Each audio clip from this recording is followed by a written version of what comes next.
Est-ce que vous aussi, vous avez remarqué que de plus en plus de marques mettent en avant des mannequins en surpoids, voire carrément obèses? Et c'est pas juste des marques qui viennent de naître, c'est des marques qui avant mettaient des mannequins ultra beaux, ultra tracés, ultra musclés, et maintenant mettent en avant des personnes vraiment en situation d'obésité. Tout ça suit un phénomène bien précis qu'on appelle le body positive. À la base, c'était simplement assumer ces différences. Par exemple, vous avez un nez un peu crochu, et ben c'est pas grave, vous n'allez pas retoucher les photos, vous assumez votre nez crochu. Puis, comme tout mouvement, il y a eu des dérives et on en vient à un stade où maintenant c'est pas juste une différence due à la naissance qu'on doit assumer, c'est carrément une maladie. Parce que oui, l'obésité est une maladie.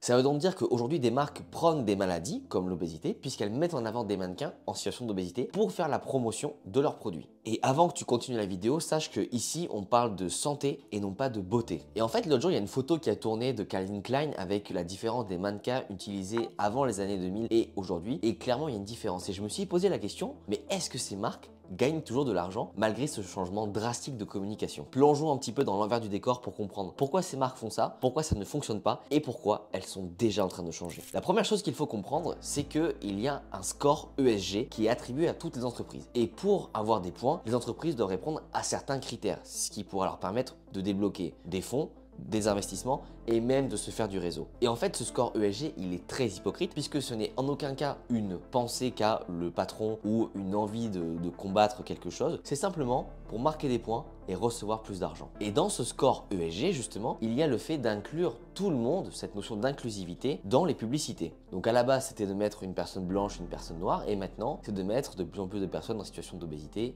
etc., etc. Et encore une fois, il y a une différence entre prôner la diversité et être fier d'afficher des maladies comme l'obésité. Si on extrapole, mais on va revenir au centre du sujet parce que c'est pas le thème de la chaîne, c'est pour ça qu'il y a souvent des marques qui mettent par exemple à jour leur photo de profil Instagram avec des drapeaux LGBT, mais uniquement dans les pays occidentaux, puisque dans les pays du Maghreb, les marques n'ont pas à faire ça parce que le score OSG n'est pas pris en compte là-bas. Bref, c'est de l'hypocrisie totale, mais c'est pour ça que c'est surtout en Occident qu'on voit ce genre de publicité. Derrière une marque comme Calvin Klein, qui du coup a fait le buzz récemment par rapport à ce changement de mannequin, il y a de l'hypocrisie énorme puisque ce n'est en aucun cas pour prôner la diversité, c'est juste pour récolter plus de fonds parce qu'ils vont entrer dans des cases importantes de la haute société. Et donc on sait que toutes ces notions de body positive, d'inclusivité sont à la mode, mais est-ce que du coup, en prenant la mauvaise santé, les marques gagnent réellement de l'argent? Et ben la réponse, et je trouve que c'est une bonne nouvelle, c'est non. Pour prendre l'exemple de Calvin Klein gagne beaucoup moins d'argent que ce qui était prévu. Par exemple, l'action en bourse a drastiquement baissé, les résultats sont nettement en dessous des espérances et on peut voir que là où la marque pouvait faire 700 millions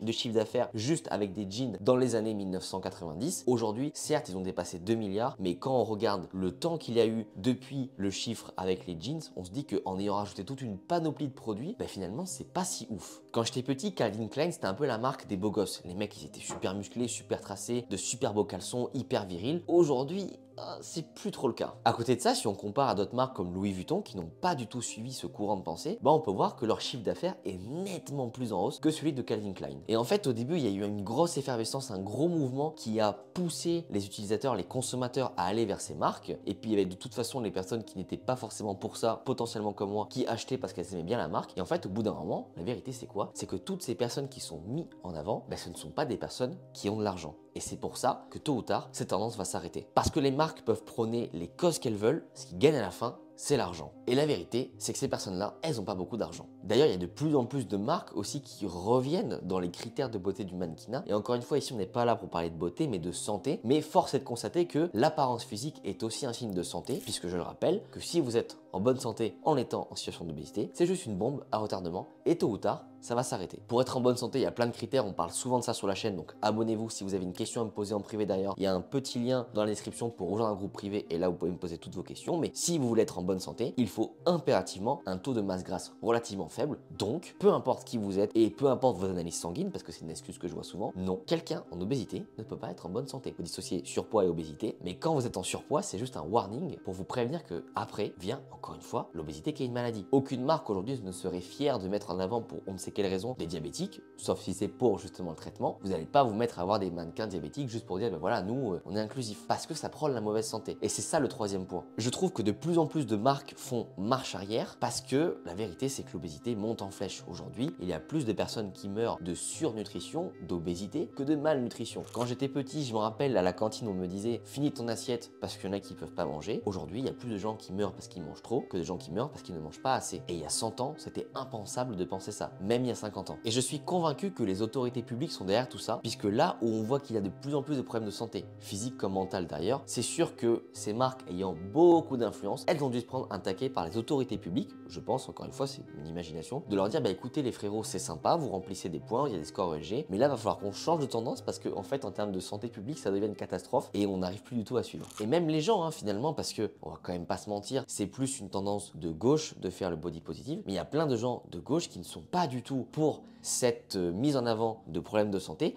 mais qui sont quand même pour la diversité, c'est-à-dire que eux vont être pour qu'une marque ait un mannequin noir, un mannequin blanc, mais qui en aucun cas sont là pour mettre en avant des personnes qui prônent la mauvaise santé. Et c'est ça qui est super intéressant parce que, en fait, là, encore une fois, là où des personnes vont dire oui, mais c'est des critères de beauté, c'est personnel. Encore une fois, on parle de santé. Et deuxièmement, la vérité, c'est que quand vous regardez dans la rue, les personnes qui sont le plus regardées, qui ont le plus de charisme, ça reste des personnes qui répondent aux standards des marques d'avant, c'est-à-dire des hommes à la mâchoire carrée, bien musclés, des femmes élancées. Ça veut pas dire qu'il faut prôner la maigreur, ça veut pas dire qu'il faut prôner à tout prix la masse musculaire ou je ne sais quoi. C'est juste que, encore une fois, c'est l'argent qui gagne. Et quand on voit où les gens mettent l'argent, c'est pas dans des marques qui prônent ce mouvement. Bien sûr, je pense que ce mouvement va encore durer beaucoup de temps, mais là où les salles de sport explosent, les gens veulent prendre soin d'eux physiquement, mentalement, mieux manger, mieux se dépenser, mieux dormir et juste être en bonne santé. Là où avant il fallait dire aux gens de perdre du poids pour être en bonne santé parce que les gens ne voulaient pas juste prendre soin de leur santé, c'est en train de complètement changer et donc les marques vont devoir complètement changer leur communication. Ça aurait été un mouvement de courte durée finalement comparé à d'autres mouvements, par exemple avec les mannequins très musclés qui ont encore de très belles années devant eux et surtout ont duré plus de 5 ans. Et c'était important pour moi aujourd'hui de faire cette vidéo et de vous expliquer la différence entre la beauté et la santé. J'espère que ça vous a plu, abonnez-vous, activez la cloche, vous connaissez, je crois que c'est comme ça qu'on dit sur YouTube. Si vous voulez débattre en commentaire, je serai ravi. Si vous avez une question à me poser personnellement, peu importe sur la perte de poids ou la santé, vous avez un lien en description, vous rejoignez un groupe privé et vous pourrez me poser vos questions directement. Rendez-vous dimanche prochain à 15 h pour une nouvelle vidéo sur la chaîne et puis d'ici là, portez-vous bien.